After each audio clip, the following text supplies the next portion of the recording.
दो तरह की खबरें दो अलग अलग न्यूज एजेंसीज के हवाले से सामने आ रही हैं। फार्स न्यूज एजेंसी ने दावा किया है कि ईरानी डेलीगेशन अभी तक वार्ता के लिए पहुंचा नहीं है। अमेरिकी अखबार दावा कर रहा है कि इस्लामाबाद पहुंच गया है ईरानी डेलीगेशन। तो आप देखिए सीजफायर पर संकट क्यों मंडरा रहा है। ईरानी फार्स न्यूज का दावा क्या है, इस्लामाबाद अभी नहीं पहुंचा है ईरानी डेलीगेशन, यह कहा जा रहा है फार्स न्यूज की तरफ से। यूएस से वार्ता के लिए इस्लामाबाद पहुंचना था। लेबनान में सीजफायर नहीं तो फिर बातचीत नहीं होगी। दोनों पक्षों के बीच कोई बातचीत नहीं होगी अगर लेबनान में हमले नहीं रुके। इधर अमेरिकी अखबार WSJ का क्या दावा है, इस्लामाबाद पहुंचा है ईरानी डेलीगेशन। विदेश मंत्री अब्बास अरागची भी पहुंचे शनिवार को। बातचीत का दावा किया गया है। बड़ा सवाल है कि क्या युद्ध विराम वार्ता संकट में, क्या सीजफायर टूटेगा और फिर एक बार से जंग छिड़ जाएगी। हमारे साथ एफएम ओपी तिवारी सर है। आप देखिए तिवारी सर, ये बातचीत हो कहां रही है, पाकिस्तान में। वो पाकिस्तान मुल्क जिसको लेकर इजराइल ने खुद बयान दिया कि कभी लादेन को इसी पाकिस्तान ने पनाह दी थी। आतंकवादियों की सरपरस्ती ये करता है और पाकिस्तान के साथ इजराइल की जो तनातनी वो बढ़ती नजर आ रही है। आपको लगता है कि वाकई में पाकिस्तान के अंदर शनिवार को बातचीत अपने अमल तक पहुंच पाएगी? करुणा, इस बातचीत को होने की संभावना ऑलमोस्ट निल है। पहली बात, जो वेन्यू चुन किया गया पाकिस्तान का न कोई अस्तित्व है, न कोई इसकी बात मानता है। सरकार में भी डिफरेंसेस है। मुनीर जो है इनडायरेक्टली कंट्रोल कर रहे हैं, वो अमेरिका ट्रंप के हाथ में पपलू हैं और उनके प्राइम मिनिस्टर की तो कोई सुनता ही नहीं। और दूसरे मंत्री ने तो वार्ता शुरू होने के पहले ही इजराइल को कैंसर बना दिया और एक सिचुएशन, ऐसा एटमॉस्फेयर क्रिएट कर दिया कि वार्ता आगे न बढ़ जाए। इस वार्ता को आगे बढ़ने में काफ़ी परेशानियां हैं। अभी देखिए, ट्रंप साहब कह रहे हैं कि लेबनान के ऊपर, हिजबुल्लाह के ऊपर अटैक कम कर रहे हैं, बंद करने के लिए नहीं कर रहे हैं। इजराइल को कह रहे हैं कम कर दो, बंद करने के लिए नहीं कर रहे हैं। अभी बंद करने वाली एक शक्ति है, 2 दिन के लिए रुक नहीं सकते। जैसे इतिहास गवाह है, जून में इन्होंने क्या किया, वार्ता के नाम पर 1 दिन पहले अटैक कर दिया। दूसरी बात, दोबारा भी वार्ता होने वाली है, फिर भी अटैक कर दिया। तो ईरान को मालूम है कि ये धोखा जो ईरान और इजराइल, अमेरिका जो इजराइल हमेशा दे रहे हैं, इसके लिए मेरे ख्याल से ईरान तैयार तो अवश्य था। तो लेकिन फिर भी इसके बावजूद भी हिजबुल्लाह के लेबनान के अंदर, बेरूट के अंदर जाके इतने लोगों को मारा, ये तो सही नहीं था। अभी देखिए, परेशानी हिजबुल्लाह को नहीं है, लेबनान को भी हो रही है। और वो इजराइल कह रहा है कि हम लेबनान से डायरेक्टली बात करेंगे, कहीं और किसी से बात नहीं होगी। उनका कंडीशन क्लियर ही है। तो वार्ता में तीसरा जो पहलू है, इजराइल जो पहलू है, वार्ता ईरान और अमेरिका दोनों चाहते हैं, बिकॉज दोनों को चाहिए कि युद्ध विराम हो, नुकसान काफ़ी हो चुका है। लेकिन जो तीसरा पहलू है, मोस्ट इंपॉर्टेंट है, इजराइल जिसके कहने पर अमेरिका वॉर में आया हुआ है, उसके कंडीशंस, उसके मिलिट्री ऑब्जेक्टिव्स बिल्कुल अलग हैं। जब तक इजराइल नहीं चाहेगा, ये वार्ता सफल हो ही नहीं सकती, सफल हो ही नहीं सकती। अब जिस तरीके से इसका ऑब्जेक्टिव है कि सदर्न लेबनान का वो नितीवा रिवर के नीचे वाला पोर्शन कब्जा न कर ले, जो इजराइल ने पहले भी किया था, और विश्व के प्रभाव, कई देशों के प्रभाव की वजह से, मतलब प्रेशर की वजह से उसको छोड़ना पड़ा था।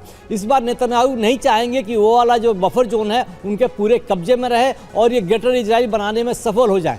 जब वार्ता का सवाल है कि पाकिस्तान को बीच में लाना एक बहुत बड़ी गलती थी, सबकी थी, अमेरिका को हो या ईरान को। ईरान को भी पता था, ईरान भी ट्रस्ट नहीं करता अमेरिका पाकिस्तान को।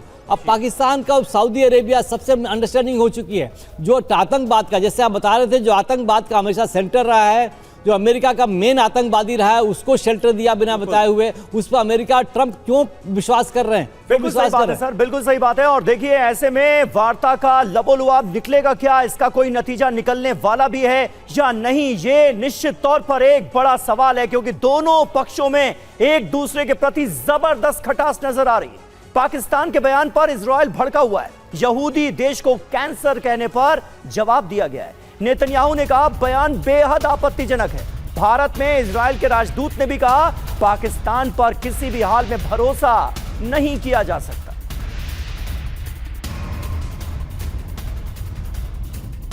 तो पाकिस्तान पर इजराइल का पलटवार।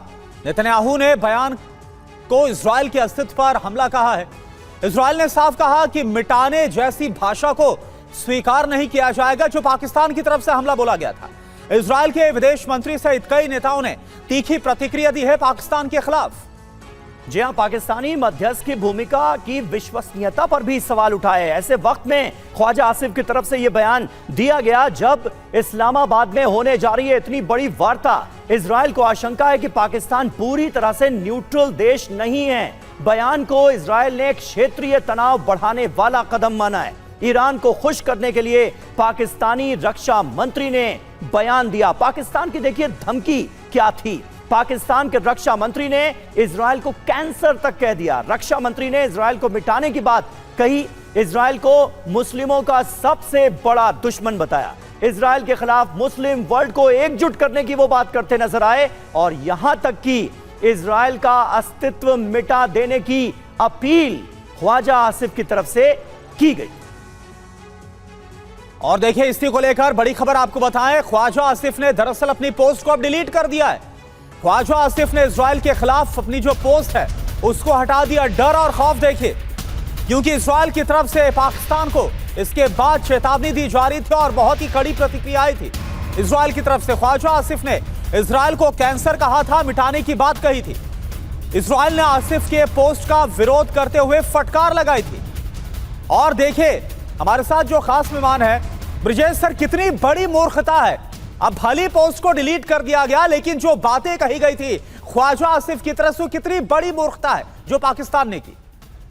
करुणा, पाकिस्तान तो हमेशा ही एक डोरमैट या कहें टॉयलेट पेपर रहा है यूएस के पास। जो शुरुआत डोनाल्ड ट्रंप की ट्वीट से हुई थी उसके ऊपर में भी जो ड्राफ्ट भेजा था उन्होंने पाकिस्तान को, बस की बड़ी खिल्लियां उड़ी थी। और पाकिस्तान को मैं नहीं मानता एक सीरियस वेन्यू है। कहानी इस प्रकार की थी, शायद ईरान सोचता है तुर्की और इजिप्ट अमेरिका से ज़्यादा क्लोज हैं और पाकिस्तान जो तीसरा ऑप्शन था शायद उनको मंजूरी दे सकता था। दूसरा, पाकिस्तान की यह मजबूरी थी कि उनके साथ संधि हो रखी थी सऊदी अरेबिया की।